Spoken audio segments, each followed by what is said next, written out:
this is where we are. This is UCT Upper Campus, and we are just over here where the arrow shows. We are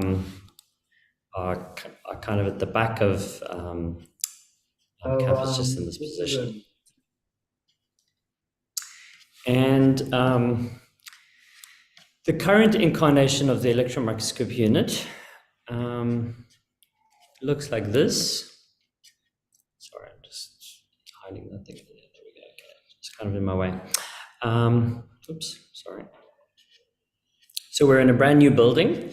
Well, it's not brand new anymore. It's about 5 years old, but it's been specifically designed for electron microscopy, and that's really nice. And so there's a series of these pink rooms over here, and those represent microscope rooms. So the microscopes can be housed there. It's also a sample preparation area, which is really great, an engineering workshop, and I'll talk about that a little bit just now. Some office space, communal area, and meeting room, as well as a data center for image analysis and processing, as well as remote operation of the microscopes. In these areas over here, so the final two TEM rooms, those rooms are actually really interesting because they they're in a humidity controlled area. They have electromagnetic radiation field correction, and they're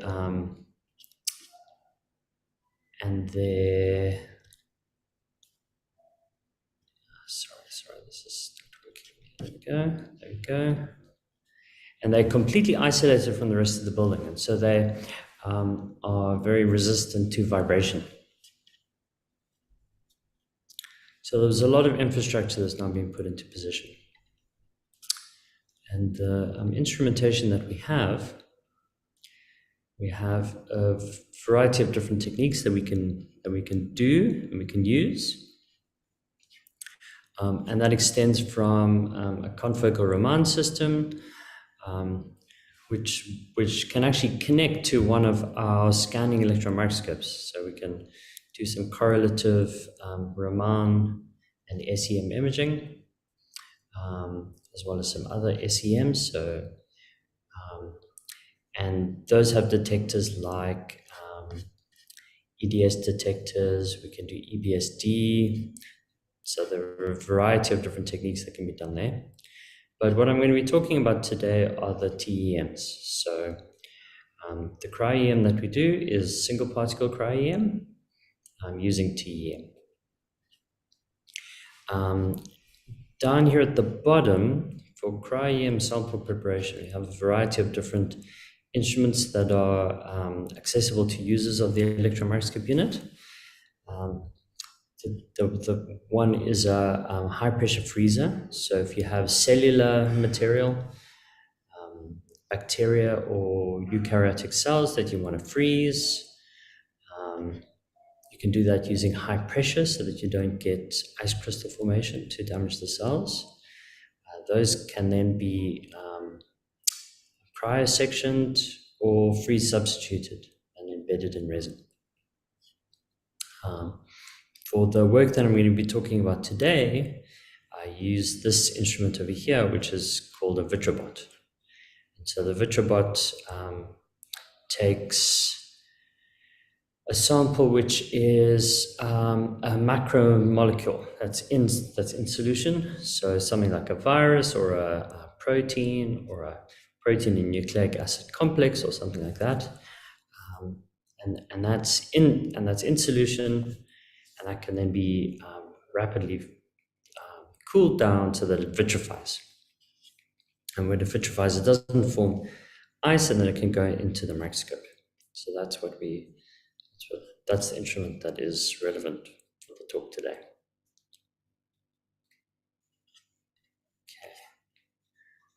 Okay. The staff are also, of course, super important. So the staff of the electron microscope unit consists of a director, 2 research officers. There's Nashita and there's me, scientific and technical officers. We also have an engineer who works on the repair and maintenance of the equipment, because it's very difficult to get equipment repaired and maintained so far away from Europe or America.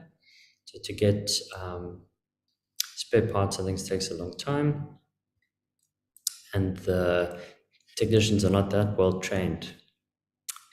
And the final person over here, that's Sean, and he deals with logistics, shipping, safety, and security. So the role of this organization. So this is a kind of an organization. We do a variety of different things. The first is to provide access to equipment. Then there's the logistics and shipping. So that's especially with shipping samples to other facilities where we are unable to perform imaging, or there are international facilities that have high resolution imaging. We can ship to those facilities. We do user training, and that's really important. And we also have a service mode.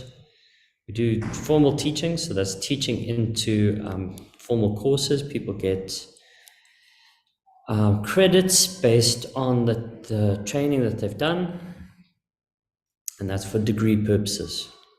We also, from within the unit, initiate projects, and that's really important for driving our technology forward and kind of advancing the sorts of techniques that we use and the sorts of things that we do. Now, there's this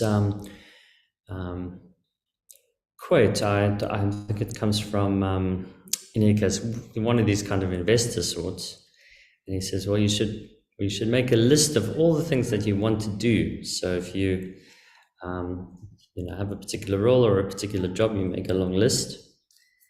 And then what you do is you identify the things that you would like to do. So the first 5 things are the things that you would like to do. And then what you must do is you must avoid at all costs anything beyond that. So in other words, the 6th thing. And the thing that we would like to avoid at all costs is this service mode.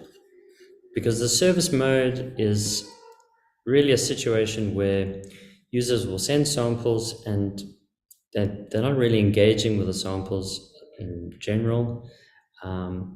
It takes a lot of staff time, it takes a lot of our effort, and it's not really something that we want to be doing. And so user training to us is super, super important, so that people can come along and do their own samples. We don't want to be collecting images for other people. Okay. So in terms of just a sort of a broad overview of the kind of stuff that we've been doing and that we do, these are more or less annual statistics. So about 3,000 microscope hours are provisioned to our users. We have about 300 users or so. It varies every year, of course, but that's approximately it. 80% of those come from the University of Cape Town, 6% from industry, 14% from other universities, and approximately 10 research groups currently from other African countries, and most of those are from Nigeria. About 25 students graduate annually after they've used our data. So the EM unit has made some kind of contribution to their degree. It's not necessarily the central thing that they're doing with their project, but in some cases it is. About 20 publications at UCT. We currently have over 40 EMDB depositions, 46 PDB depositions, and we're working at a rate of around about 5 international data collections per year, which is the kind of a brief overview of the kind of work that we're doing. So of the tasks that we do, of course, we do teaching. which is really important. We try and make it all hands-on. This is a student who's learning about the Fourier transform and diffraction and the way the resolution can be limited by an aperture. And we really try and make that as practical as possible. And so we get an optical transform, make a little aperture by cutting a hole in a piece of paper and kind of seeing the effect on the resulting image, those kinds of things. I've found that it's far more effective than trying to teach them lots of maths. There's also outreach, and we increasingly doing outreach. So historically, we've always done about 3 or 4 groups of schools every year. And that's in the last sort of 5 years or so. COVID's kind of threw a spanner in the works. But we're now working with schools that are unable to pay for access. So this is a kind of a first thing. And so the school kids can come, they can look to see what we do, they can see the instruments, they can see some samples being imaged, those kinds of things. And we really want to try and extend this. I think the next step is actually to take school teachers, I think, more than school pupils. We're looking at sort of like low-cost clip-on microscopes for cell phones and things like that, that can really kind of do a little bit of learning. But this kind of outreach, I think, is really important. Okay, we have other kinds of outreach as well. This is a project with a Kaiserkarma Trust. And what happened over here with this project is that we took a whole series of projects. So people, you can see some proteins over here. This is a virus, various projects, kind of malaria project, etc. And worked with some artists in the Eastern Cape who then represented these projects in terms of these tapestries. So that was quite a cool project. As a sort of a form of community outreach, of course, but also just to kind of produce these cool representations of our work. Which, yeah. Great. In terms of actual impact, 1961, the EM unit, which was very new at the time and it only formed in 1959, produced the first EM virus images in Africa. 1963, the first 3D model of a virus based on experimental data. 1989 this is with Trevor Sewell and Michael Lawrence. They produced the first EM tomography reconstruction in Africa. 2003 again, Trevor Sewell. The first negative stain 3D reconstruction in Africa. 2011, the first cryo-EM reconstruction in Africa. 2019, we started to improve resolution a bit. 2022, the first approximately 2 angstrom resolution structure. As you can see, this kind of progression over here over the years. Now, as a kind of a benchmark, I thought it would be an interesting exercise to kind of go through this and figure out how we can kind of benchmark this according to sort of international norms.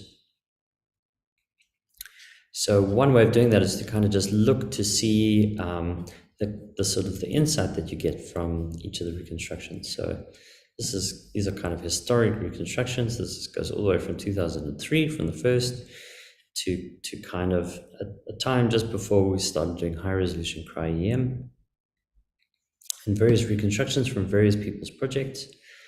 And sort of the takeaway from this is that you can kind of see the arrangement of protein subunits. You can, each one of these little sort of blobs over here is a single protein subunit, and those protein subunits associate together, and so you get kind of an idea of what your protein complex looks like, but you don't really get very much more than that.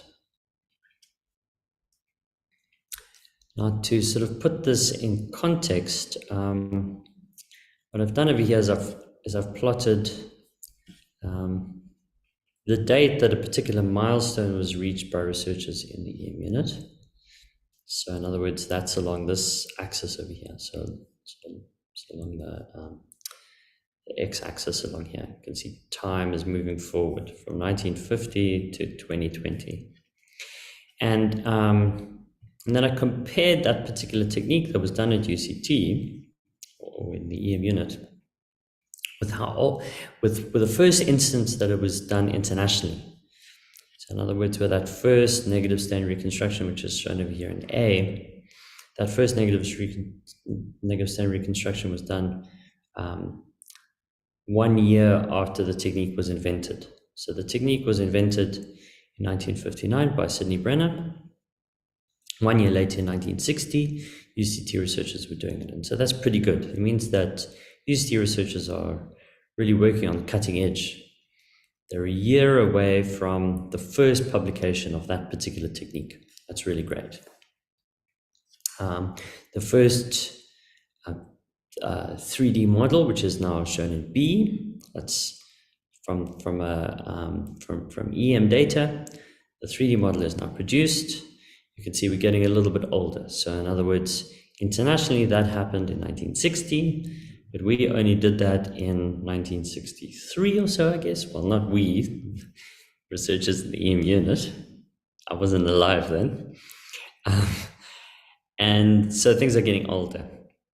And even though these techniques are continue to be used, it's not that A is the last time that viruses were ever looked at, and also the techniques are still very valuable. By the time we get to about 1990, the techniques, the EM techniques, in terms of biological imaging, so in other words, this technique of kind of being able to look at these molecules, visualize them, see viruses, those kinds of things, that's now 20 years old. So it's not very good, because it would be nice to be doing the cutting edge in terms of techniques.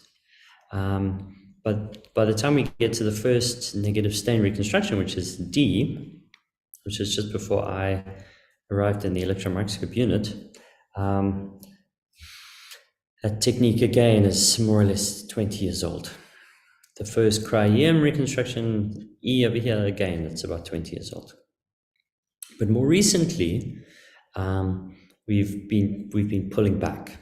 So by the time you get to F over here, which is this approximately 2 angstrom structure, we're again talking about a technique that's 2 or 3 years old internationally. So it was so we've tried to pull back. So in other words, I've split this into 3 different zones. There's getting worse, there's maintaining, but approximately 20 years behind. And this final thing over here is about getting there. It's about finally getting to this area where we are doing things that we can honestly claim are cutting edge techniques.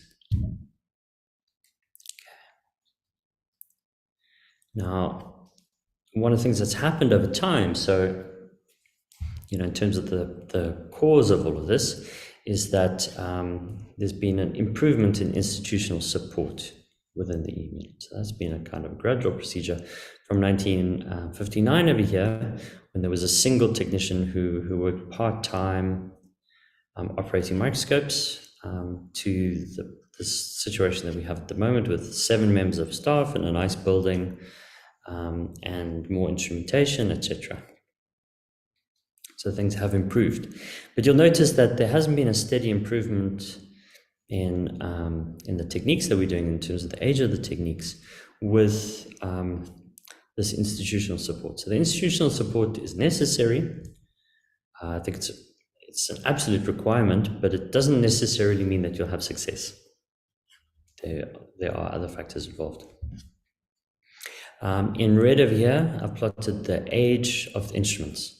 You always get this sort of zigzag pattern because the instruments each year get 1 year older, of course. So they kind of move up at sort of a 45-degree angle.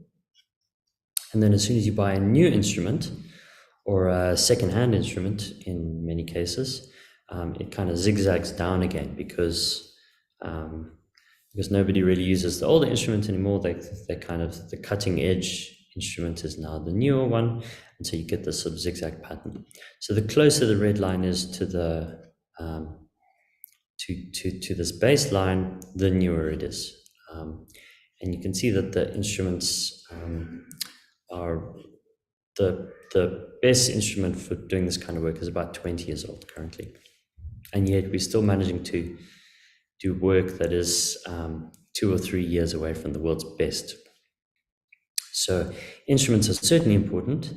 And of course, if you get the world's best instrument, of course, you can do the world's best work, but that's kind of tricky in our environment. So there have to be other factors. And one of the most important is collaboration with international people. And so these kinds of successes, each one of these little circles over here represents a successful collaboration with somebody who either has experience overseas or is an overseas researcher who then works with people from within the electron microscope unit at UCT. So we can see various people. I mean, of course, Sidney Brenner, who won the Nobel Prize, who invented negative staining.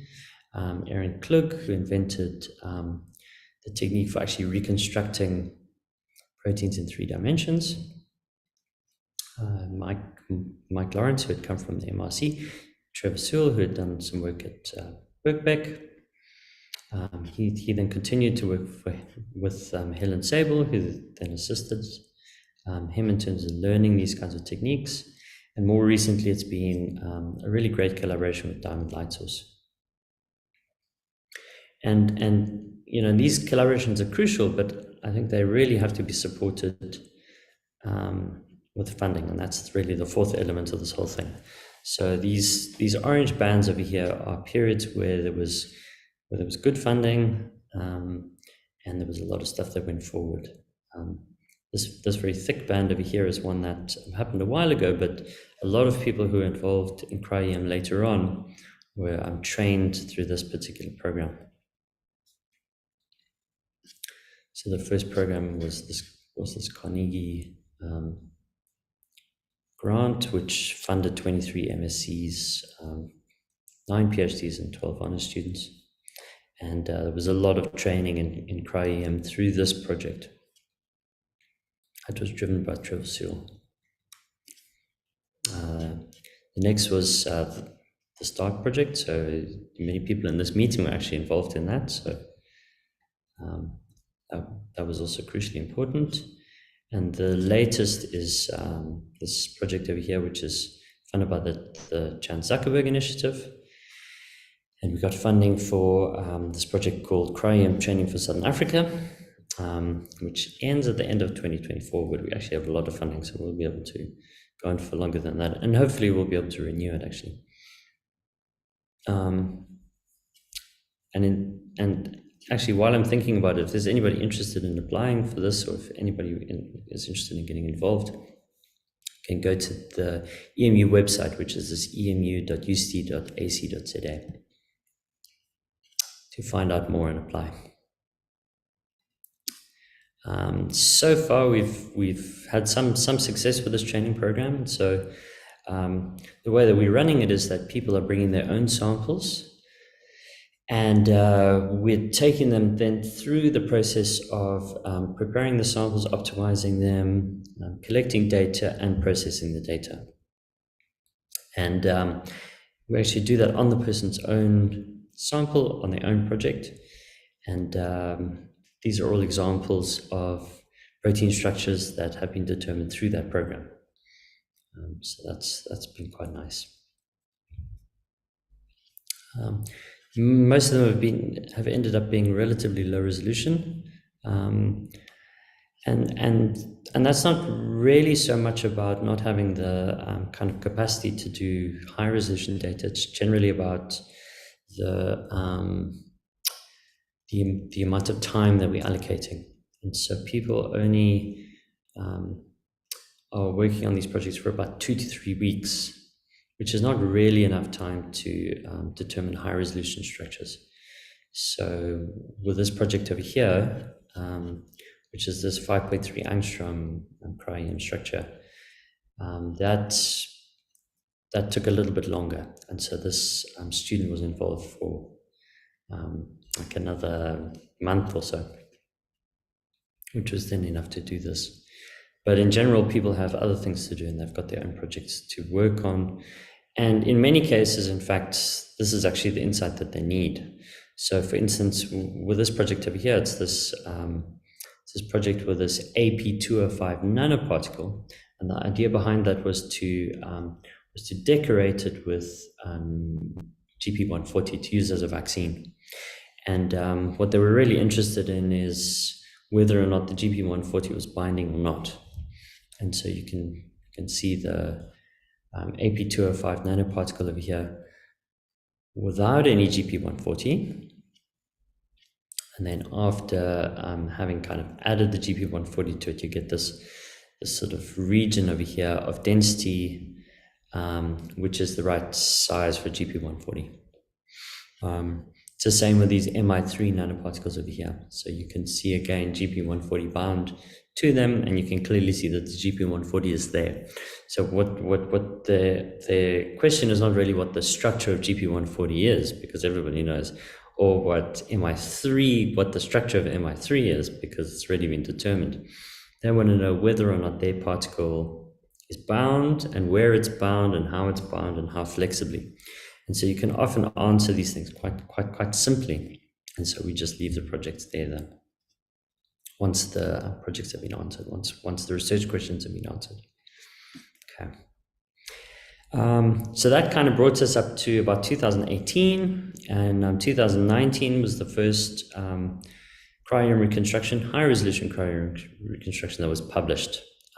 So a lot of other projects have been worked on, and they've subsequently been sort of deposited and things, but this was the first publication that actually showed an EM map that you could actually build and interpret to atomic resolution.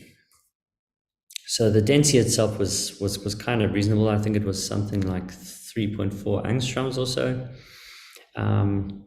You can see the shape of side chains, and so the building is reasonable. And it was the first example of the first, so it was the first active nitrogen structure that had ever been determined. So that was quite cool. That was from 2019. But we have a lot more than that now. As I said, we have about 5 collections per year. Also in 2019, well, this was determined in 2019, but not published. It hasn't been published yet. The glutamine synthetase from Plasmodium falciparum. Again, a very nice resolution. You can see the side chains, and so you can build the structure nicely. Cyanide dihydratase, which had been solved in 2018, but it was deposited, I think, last year, or maybe even earlier this year. So again, pretty nice structure. So this is an interesting project. This was in collaboration with a group that was looking at HPV. And so HPV has this kind of transition that it does. It gets cleaved by furin, and the cleavage by furin actually allows it to come into the cell. So the first step is that HPV kind of comes up to the cell, and it binds to heparin. That's kind of on the surface of the human cell. Furin then cleaves it. It then disconnects from the heparin and binds to an unknown receptor on the cell, which then allows it to get taken in. And the question here was, well, what is the transition after heparin, after furin cleavage? What happens, and what happens in terms of the affinity of heparin for the viral capsid before and after furin cleavage? And so it was a nice project, because even though the resolution is quite poor, actually, it was at 4.6 angstroms eventually, and so we certainly couldn't see side chains or anything. I mean, you can see this is actually a little bit worse than 4.6 that I'm showing over here. This is probably at about 8 or so. You can really just see the positions of the alpha helices, but it doesn't matter, because the change that you can see, even at moderate resolution, is you can see the conformation change. So all of the subunits, the furin cleavage happens, and then you get this kind of conformation change. And we could visualize that conformation change quite nicely. And so you get the insights that you need. The reason that this is restricted in terms of resolution, it doesn't have anything to do with the microscopy. It's because the whole viral capsid is a little bit flexible. Now, there are techniques that you can use to get around this, and that's actually the next step that we'd like to do, because then you can get it to about 3 angstrom resolution and build it nicely. This was a recent project. The first structure of angiotensin converting enzyme. Of course, angiotensin converting enzyme is crucial for regulating blood pressure. And the full-length protein, well, this is the full-length soluble protein. It also has a component that is transmembrane, so the insoluble part. But this is the first visualization of that full-length protein. And this was an extremely challenging project, because not only does angiotensin converting enzyme have these 2 domains. You can see this one kind of protein here connected by a loop with another protein. 2 of these proteins, which each have the 2 domains, then come together and they form a dimer. And that dimer is flexible. You have flexibility about this sort of linker region. So in other words, that moves as well. And each of these domains also has flexibility, so they kind of open and close like that. And so the underlying assumption of cryo-EM is that you're dealing with objects that are identical to one another. And so this really breaks down that assumption. And so quite complex computational methods need to be used in order to then account for that. This project took some time, and the person who was involved was level. So yeah, so some successes. The cover of EMBO, some nice articles in communications biology. So we're having some kind of success, and more projects. In terms of these kinds of enzymes, this particular class of enzymes, we found an interesting relationship previously at low resolution that showed us that the quaternary arrangement of structures of subunits within this protein had an important influence on the size of the substrate that could be converted. And so by altering the quaternary structure, you could then change the substrate specificity of this enzyme. And now, of course, we've seen these proteins at high resolution, high enough to kind of interpret them to atomic resolution.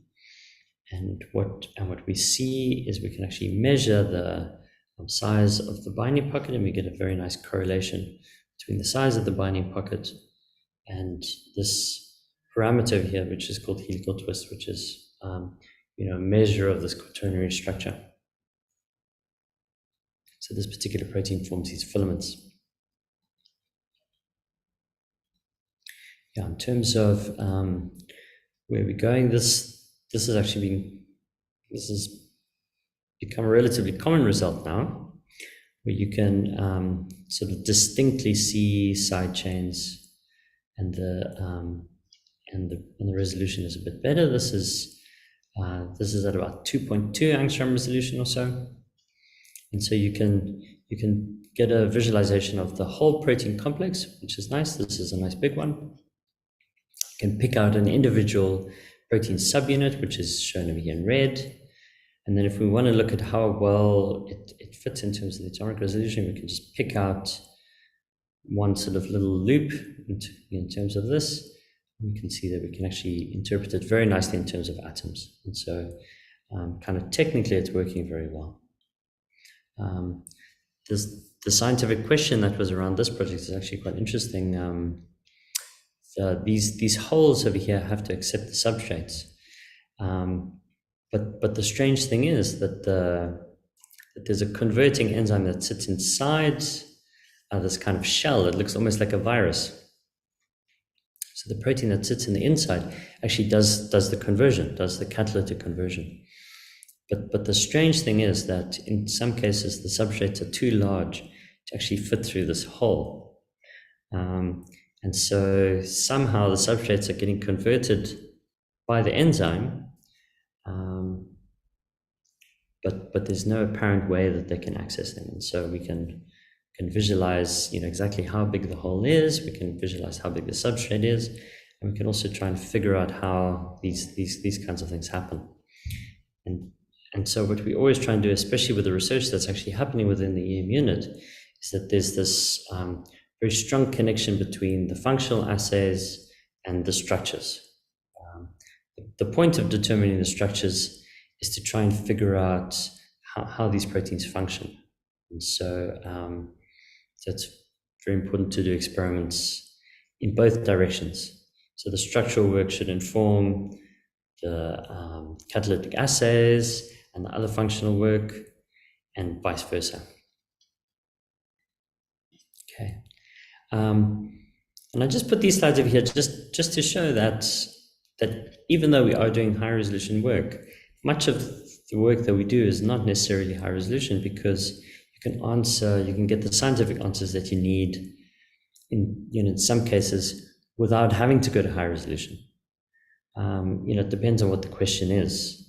So with this little cage over here, the question here is the cage assembling properly? Are we expressing it nicely? Is the protein precipitated, or is the protein nice and functional and kind of structurally correct? And so at low resolution, you can see that. In terms of these things up here, this is spike protein, and you can see that the spike protein is nice and discrete, and it's being expressed properly. It's folded correctly, all of that kind of thing. So especially for screening, you would often not go to very high resolution. These are experiments that happen very, very quickly. So a reconstruction like this with a good protein sample you can do easily within a day. The actual data collection can take something like 2 hours, and then you can process for an hour or so, because they're very small kind of data sets. So we're literally talking about just a few hours of work. And then once you put that work in, then you see more or less kind of the shape of it. To go to high resolution, it's months of work, or in some cases years of work. But certainly for low resolution, it's very, very simple and quick. Okay. So this is just more density and how it's been built. And this has become more and more common. So with a good protein sample, we can reliably get to this kind of resolution with an international data collection. And that's really one of the points that I want to make, is that we have got where we are because we access international facilities. And I think it's important to do so, because we're never going to be able to maintain the cutting edge in South Africa. Sorry, let me just go back one, like that. But we also can't get left behind. And so we need to have the technology to access international infrastructure. If we fall too far behind, we won't be able to put in successful applications for actually accessing this technology.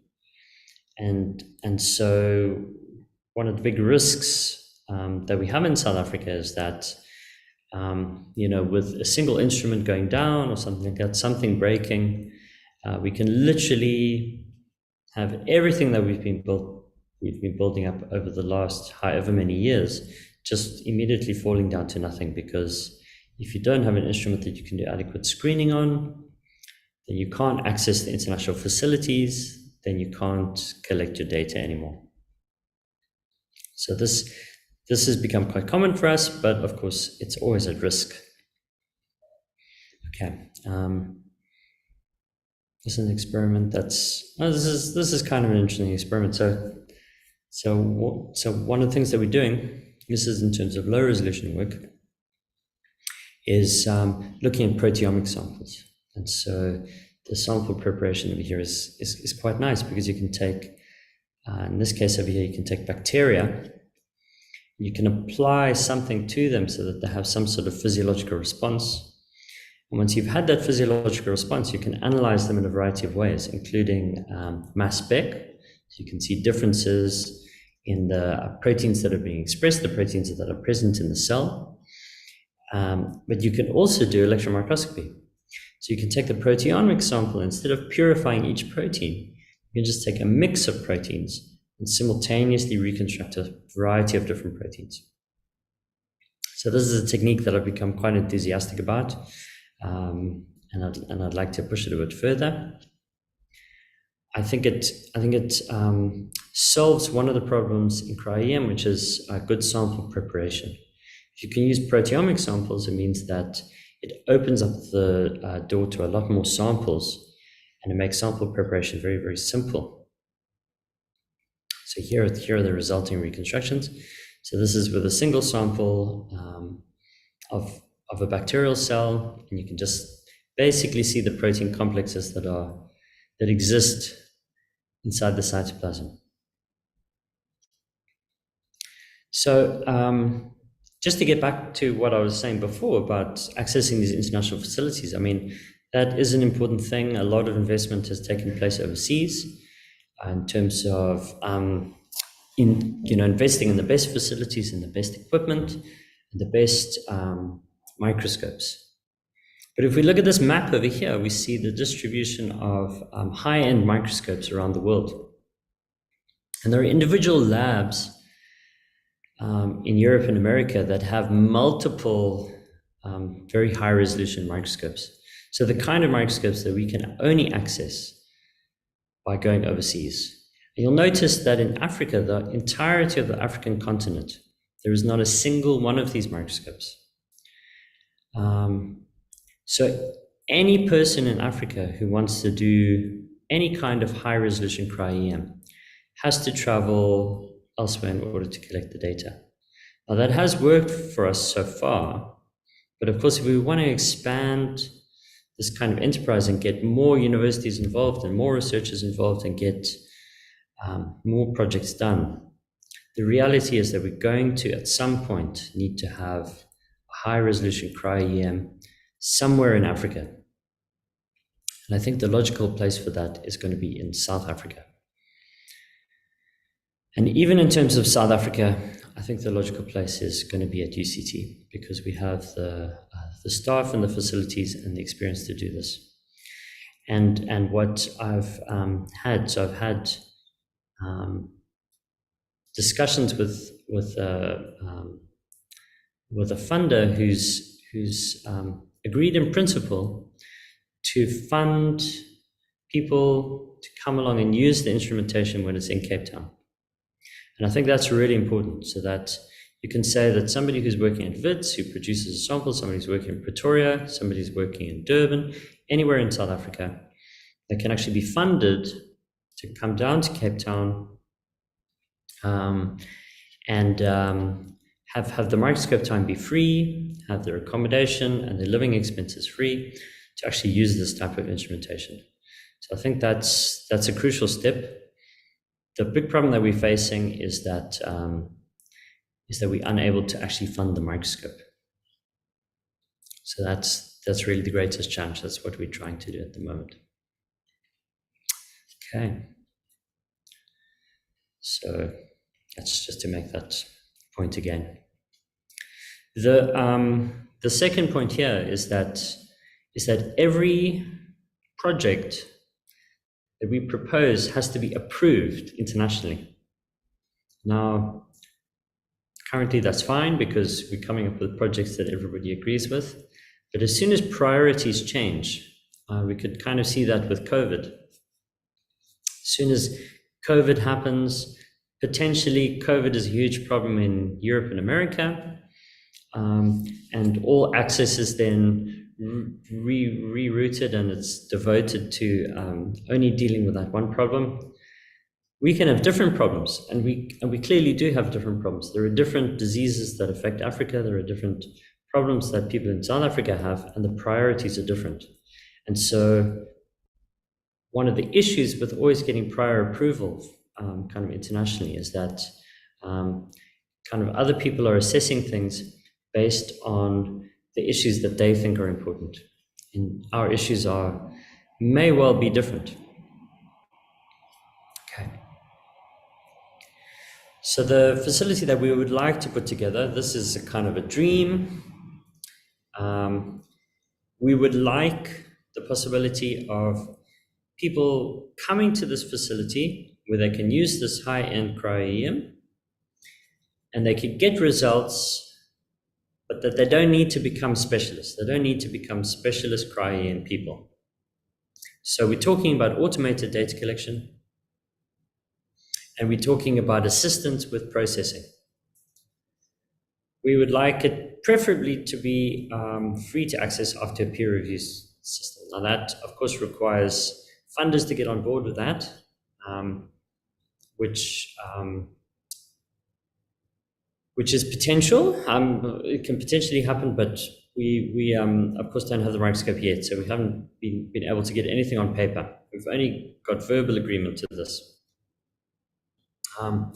And our weaknesses are really in terms of protein production. So the facilities and the staff to produce good quality, very pure protein. The administration would need to, of course, be expanded in terms of getting as many people as possible to use this microscope. So billing, logistics, and reporting, which we're quite strong on at the moment, but of course this will have to be expanded. And the other problem is that these projects are incredibly computationally intensive. And so they can require weeks or months of powerful computing processing. But I believe that given time, the problem solves itself, because the resolution that we want to achieve stays constant over time, but yet computers improve all the time. And so if you have a more powerful computer, this will go more quickly and computers will become cheaper, and it will be fine. Because currently this is one of the bottlenecks. But I believe in something like 5 years, this problem will have solved itself.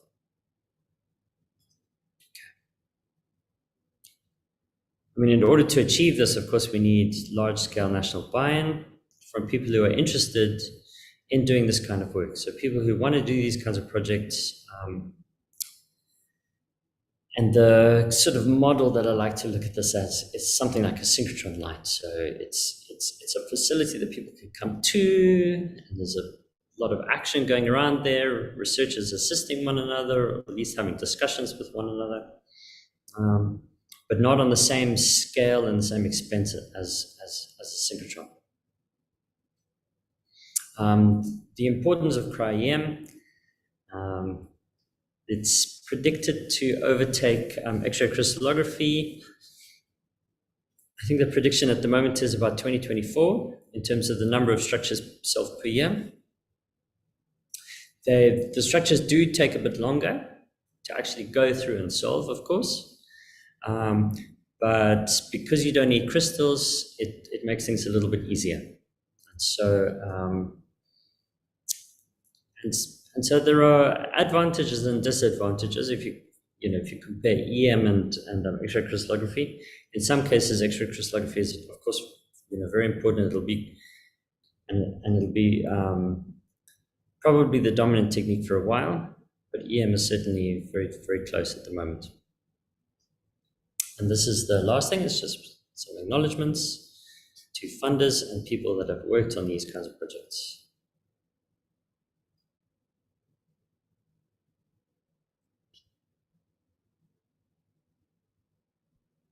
And I'm going to stop sharing.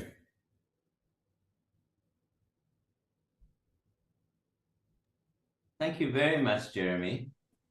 I was supposed to introduce you, but then you just started talking and didn't. Jeremy, you just carried on talking. Anyway, Ah, there we go. Sorry. Yeah, I can hear you. Sorry. I see. So you turned off your loudspeaker. So My speaker was off. okay, thank you very much for the talk. It was very interesting. I'll just ask a quick question. Are you still servicing the need to do high pressure freezing and cryo-embedding for larger cellular structures? And isn't that a large part of the future? Yes, of course, yeah, for sure. So, so we are, and in fact, internationally, it's one of the areas that people believe is the most important in terms of cryo-EM, because it allows you to see sort of structures in their context within the cell, and we of course have the equipment. One of the technicians is trained in this. We are doing it, but the problem is that in order to extract the data from these kinds of samples, we need to reliably collect tomography data, and that's really one of the strong reasons why we need to upgrade the microscope systems that we use, because the newer microscopes can more reliably collect the tomography data for high resolution data collection. That at least will mean that we can have preliminary data to then access international facilities. Because currently, realistically, we're not getting the resolution and the quality of data that we need to actually access those facilities. And hand in hand with that is sample preparation.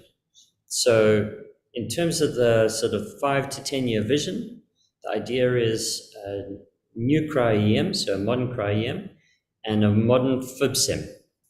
So a cryo-FibSim would then allow you to prepare these kinds of samples. You do high pressure freezing, put it into the FibSim, and you can fib out a nice small section in order to do tomography. Yes. Okay, anyway. Okay, so anybody else want to ask a question of Jeremy? I have my hand up. Okay, go for it. So hi. So I wanted to ask about the ACE inhibitor work. Yes. Now, so are you, in as much as you can divulge, are you carrying that work forward, and you think you may be able to commercialize lisinopril that might be applicable on the continent for the population? Yeah, so that work is going forward. There is a professor at UCT whose research interest is in terms of angiotensin converting enzyme, and what he's actually looking for is domain specific inhibitors. Yeah, and so he's really kind of his sort of research aim is to try and figure out whether or not you can make a angiotensin converting enzyme inhibitor that's domain specific in order to reduce some of the side effects, and also in terms of kind of getting other effects. So that is really the goal of that work.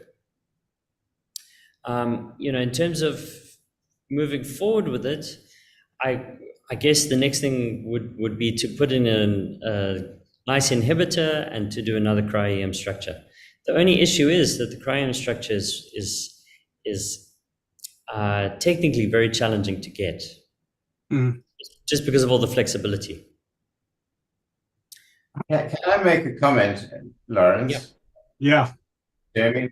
One of the very interesting things observed in that structure was the proportion of molecules that had actually formed dimers. Now, the dimers turn out to be inactive. So inactive at cleaving angiotensin. So the trick for a blood pressure controlled drug might be to work out how to make dimers form and inhibit them that way, rather than by using these rather nasty drugs that have horrible side effects. That was an interesting insight that came from that study, which was not really totally anticipated. Wouldn't you say? So, what do you think? You can do something that modifies local salt concentrations or something like that? No. Put another thing that sits in the dimerization interface that makes it bind tighter together. Uh-huh. So all of these things are very subtle. They're not, even the inhibitors don't bind all that strongly.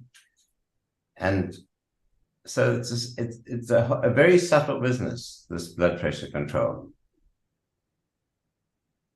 What would you think is what role would this is a somatic ACE, right? What role would that play in terms of long COVID, which might be getting out more into pulmonary physiology and not structural biology, but in as much as you could say anything, what do you think about that? I have no idea.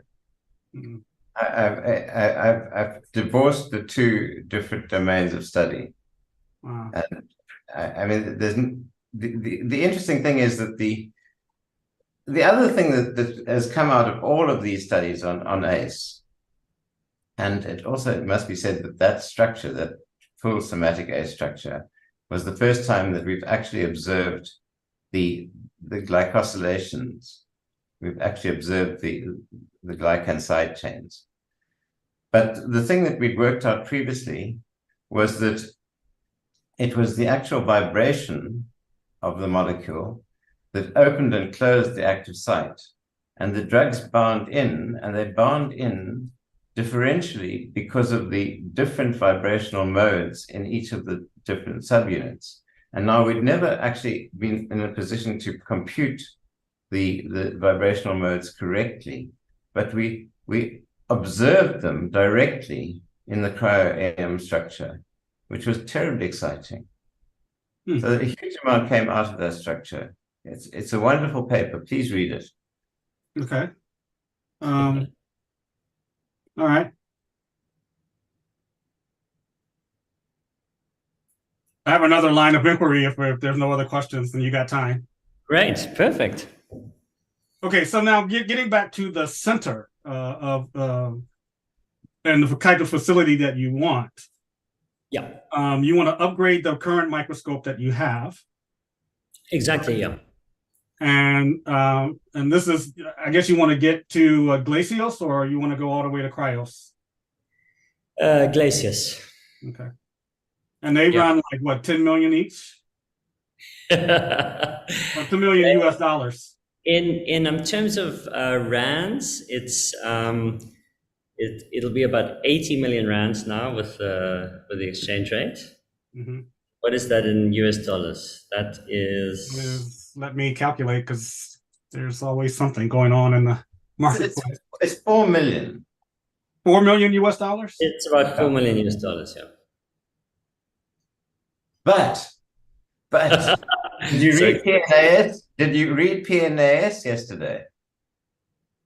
Nah, I'm behind on my PNAS reading.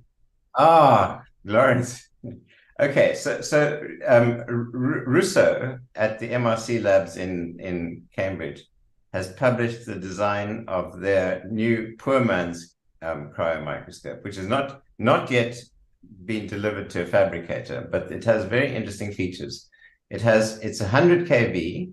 They've made, unlike the Tundra, they've made a custom 100 kV gun, and they've made a custom 100 kV camera, and indeed they've completely changed the cryo system.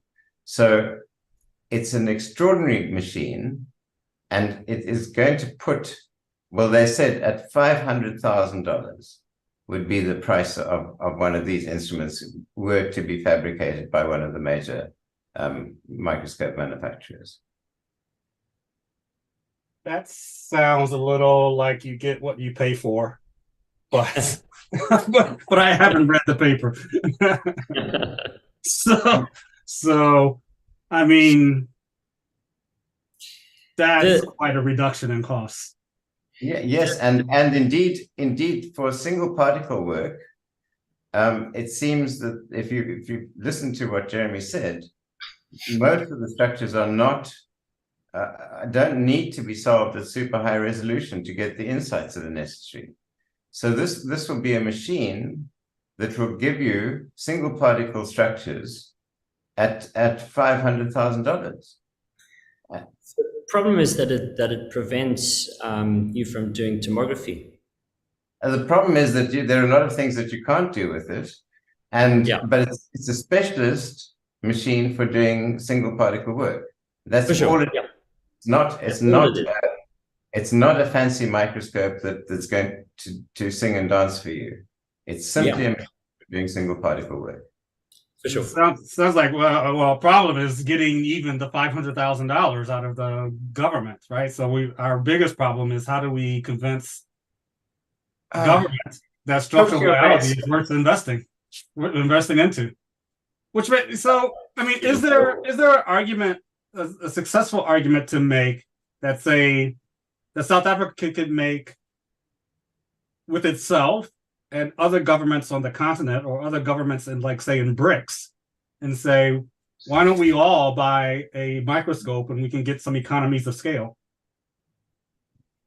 Yeah, that's an interesting question. I mean, I heard that the Chinese have recently bought 75 Titan cryosys. That's a lot of cryosys. Yeah.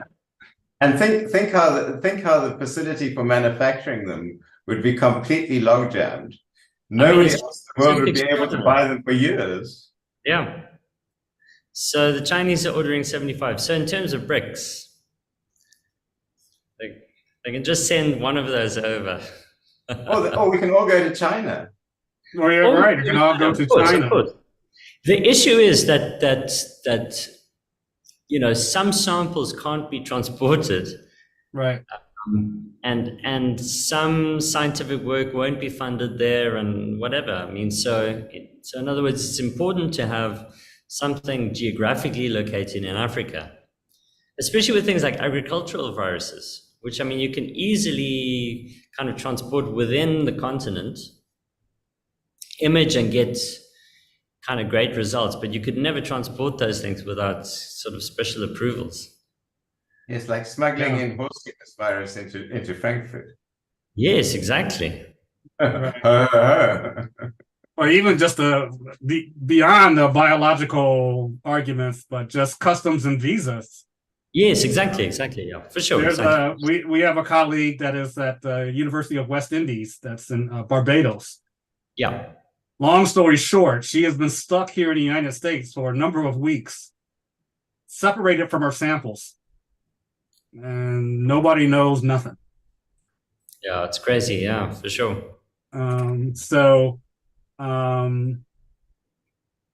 Yeah, that might be something. You know, the African light source, we do talk about these sort of regional infrastructures or infrastructures. And we have looked at these sort of compact light sources, and I always try to argue, like, you know, cryo-EM is part of, well, I guess there's acceptance. I mean, we have a storage ring mafia, but there's there's some acceptance of cryo-EM as you know, part of local infrastructure. Yeah, for sure. I mean, internationally, they're often located at synchrotrons because there are these similarities. It is this kind of facility that a lot of people can come to. They can bring their samples. They can do data collection. Yeah, we got to have a lab space and the pipettes and all that stuff to even go to the whatever, you know, beamline or microscope room. It's like the end of the beginning. The start of the nightmare. Okay, I think if there are no other questions from anybody else, can we wrap up? Okay. Can I perhaps just ask a quick question? Sorry for joining late. I had connectivity issues on this side, but it's interesting. So, what is the market like for getting a second-hand cryos? Perhaps. I mean, these have been around for a while now. Kind of, aren't people switching to newer models and potentially looking at giving away their old ones? Yeah. So the problem with the first generation cryos is not particularly reliable. So the reason that people, in some cases have upgraded and gotten rid of them is because of the extensive downtime. And that's even true of, to some extent, the Glacius 1, because now, so the instrument that's available is the Glacius 2.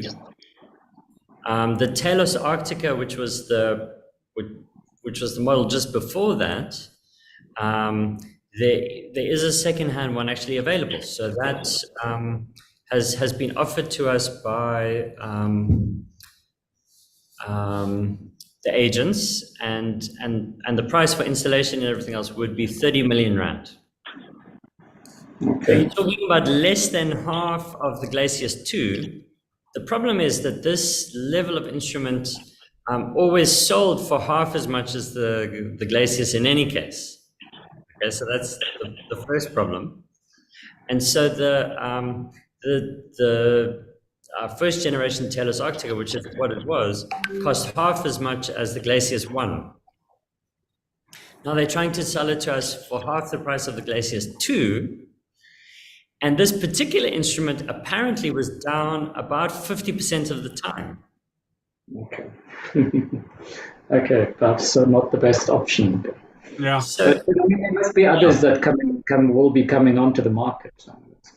I mean, for sure. Is perhaps not the best, but perhaps. So what I kind of showed on that other graph in terms of the instruments that we've kind of historically had is that very often the instruments are bought when they're something like 10 to 15 years old, and we then keep them going until they're something like 20 to 25 years old. Now, it has been a successful strategy because, of course, especially if you're just screening, that works. I mean, you get the data that you need. The problem is that the technology has advanced quite quickly.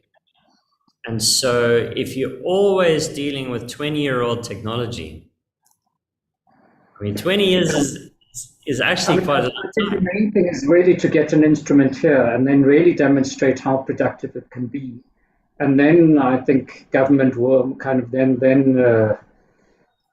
once the community really grows, then you can at the moment, the problem is that too few people in South Africa are using it. And then the government, everybody is just scared and says, no, it's and they just don't see the value in it. Sure.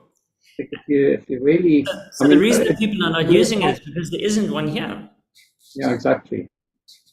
And especially if we can do things on African viruses, etc., I think that will, even if it is not the government, if it's industry, etc., I think they're potentially there's such a big market out there, kind of to get other players in the field, and not just universities, but industry and other groupings kind of involved in the whole process, and then it might be easier to actually collect the money from various other sources. I mean, the agricultural field, etc. I mean, that is what a lot of the funding is kind of coming from here at the university. Lots of the Millie board and the sugarcane board and the avocado board and all these things. They have they have certain amounts of money. And of course. Kind of get that. It's a great tool for developing vaccines, or for developing, some kind of treatment. Diagnosing plant diseases. South Africa agricultural kind of produce is a big market. So yeah. I mean, what COVID showed is that whatever happens here is also going to happen there, eventually. And so the argument that I've kind of been making is that, it makes sense for the international community to invest in something like this, because you want instruments to be geographically spread around, just from the point of view of planet Earth, you just want them to be around. And you But want people the more working people we can get involved, the smaller the amount that each one needs to pay, the kind of to get that. Yes, Because yes, again, exactly. And if they're geographically far apart, then you have people working on individual problems. We work on the problems that are important to us: yellow fever, malaria, TB, these kinds of things. When those things become a problem overseas, then at least there's somebody working on those things. Yeah, but then other people take over, and then they don't care whether it's done here or not, kind of thing. No, look, I mean, that's fine eventually, that's fine. But some kind of emerging virus, something like African horse sickness virus. But if you get enough buy-in locally, I think that's always going to be the strongest card. Yeah, exactly. But it's difficult enough to get people to buy into structural biology. Never mind a very expensive flavor of structural biology. Yeah. But I think the trajectory is okay. It's going to, I'm sure it will work in the next 2 or 3 years or so. We'll see. Hey? We're pushing hard. You don't need experimental techniques anymore. You just got AlphaFold, and it's all in the database. Yeah, of course. Okay, let's wrap up. Thank you very much, Jeremy. That was very, very good. Thank you. Cool. Cheers.